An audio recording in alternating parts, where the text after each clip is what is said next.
Bonjour à tous et à toutes. Aujourd'hui, j'ai envie de répondre à une question très simple. Pourquoi former vos équipes en communication non verbale?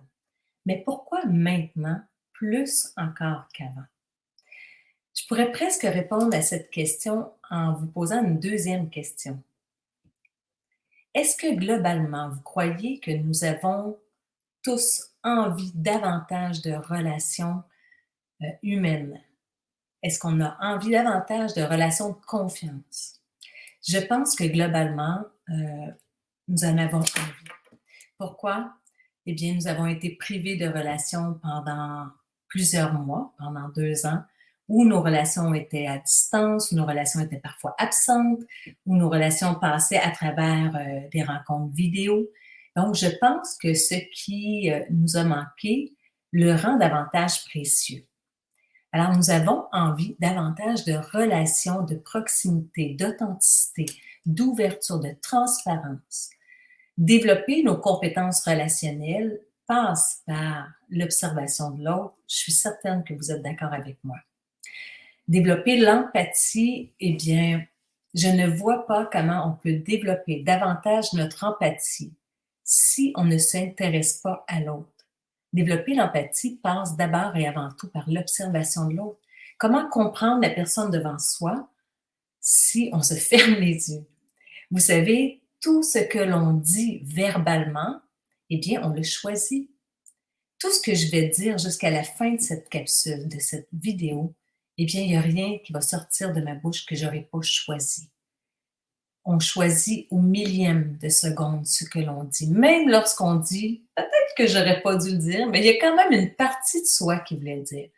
Alors que, donc, ce que je suis en train de vous dire, c'est que tout ce que l'on dit, on le choisit, c'est logique, c'est choisi, c'est mental. Alors que le quand on vous révèle beaucoup d'informations au niveau émotionnel. Si on apprend à nos gens à mieux comprendre l'autre, à observer pour mieux comprendre, il y a des subtilités qui sont constamment présentes et on les fait fi. On les regarde pas. On écoute ce que la personne dit et pourtant, il y a de l'information précieuse. Ne serait-ce qu'un petit mouvement de sourcil qui a peut-être révélé une petite surprise. Parfois, c'est un petit mouvement de lèvres qui est allé vers l'arrière, qui révèle un petit instant de peur. Un corps qui s'éloigne, les bras qui se croisent avec un visage qui se durcit. Je vous regarde tout à coup de l'œil droit, je mets la main au menton. Il y a des informations à travers le langage non verbal qui sont extrêmement précieuses et qu'on laisse passer. Alors, si on veut s'intéresser à l'autre, si on veut augmenter notre niveau d'empathie, eh bien, il devient super intéressant d'observer la personne devant vous, de comprendre ces subtilités-là. Bien sûr, ça ne va pas vous permettre de savoir ce qui se passe dans sa tête, et heureusement. Par contre, ça va vous aider à comprendre comment il se sent devant vous. Lorsqu'on est en rencontre d'affaires, que ce soit en négociation ou simplement en échange de points de vue, eh bien, parfois, on garde des propos pour nous. On garde de l'information. On ne révèle pas tout pour toutes sortes de bonnes raisons. Parfois parce qu'on est en négociation, parfois parce qu'on n'ose pas parler, parfois parce que on n'est pas convaincu de notre point de vue, donc on garde pour nous de l'information. Mais si on est capable de le voir chez l'autre et qu'on est capable d'aller chercher la personne à mieux s'ouvrir à soi, donc à aller chercher l'information qu'on n'aurait pas eue si on avait passé tout droit. Je vous donne un exemple. On discute ensemble et ce matin, je faisais justement une formation sur la bouche. Donc, la leçon de Linda, la deuxième leçon, on parle de la bouche. Donc, je parlais de la bouche ce matin. Alors, si, par exemple, on discute, tout à coup, je ferme les lèvres vers l'intérieur. Je porte la main au menton. Je bascule mon corps vers l'arrière. Je dis, non, non, tout est OK. Il y a quand même eu une série d'observations corporelles qui a pu porter à votre, qui aurait pu vous amener à vous poser la question de oups, qu'est-ce qui se passe au moment présent? Et juste ça, de redonner la parole à l'autre, de poser une question au moment présent, eh bien, ça permet d'enrichir la conversation, ça permet d'inclure l'autre personne qui, pendant quelques secondes, s'était exclue de la conversation. Bref, je ne pense pas qu'on puisse développer notre empathie sans observer l'autre. L'empathie, c'est de mieux comprendre. Alors, offrons-nous des outils pour mieux comprendre l'autre. Et le langage corporel fait partie des outils précieux. On a tous appris à lire inconsciemment le langage non verbal. OK? Comme on a probablement tous appris un jour à jouer avec un ballon. Vous comprenez? On est enfant, on a tous eu l'occasion d'avoir un ballon dans nos mains, on a tous vu des gens se lancer au ballon. Pourquoi qu'il y a des gens qui deviennent vraiment des experts au basketball, par exemple? OK? Mais eux ont développé davantage la maîtrise du ballon. Eh bien, la communication verbale, c'est un peu le parallèle que j'ai envie d'en faire.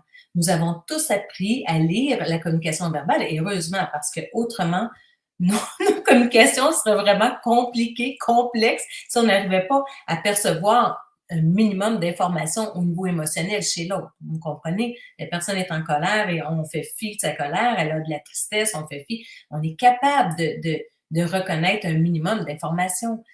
Mais si on veut si on veut élever nos compétences relationnelles, si on veut on veut se démarquer de la masse, si on veut avoir un niveau d'empathie plus grand, que d'autres personnes, pour se démarquer, pour créer des relations de confiance beaucoup plus, à un niveau plus élevé, eh bien, de lire la communication verbale, d'apprendre ces petits codes, de les lire consciemment, eh bien, ça fait toute la différence.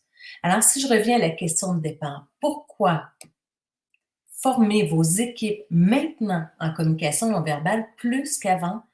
Eh bien, c'est tout simplement qu'on a encore plus besoin d'humanité dans nos relations. On a besoin d'authenticité. Les relations sont devenues précieuses et développer ces compétences relationnelles, eh bien, passe forcément par l'observation de l'autre, donc par la lecture du langage corporel. Alors, j'espère que cette capsule vous a plu. J'ai déposé juste en dessous, en dessus, des liens. Il y a un programme de formation qui s'appelle la leçon de Linda, qui est disponible, qui est offerte à tous. C'est 12 rencontres de 30 minutes. Donc, c'est vraiment un beau départ si vous voulez vous sensibiliser à l'observation du langage corporel. Eh bien, il y a 2 liens, un lien pour la France, un lien pour le Québec. Ces formations ont toujours lieu une fois par semaine, donc c'est 12 semaines, de midi à 12h30 au Québec et de 18h à 18h30 en France, donc c'est le même groupe. Et évidemment, il y a les formations plus exhaustives au niveau corporatif que j'anime au niveau corporatif. Actuellement, elles sont encore animées en mode virtuel, mais éventuellement, on pourra s'adapter et les faire aussi en mode présentiel.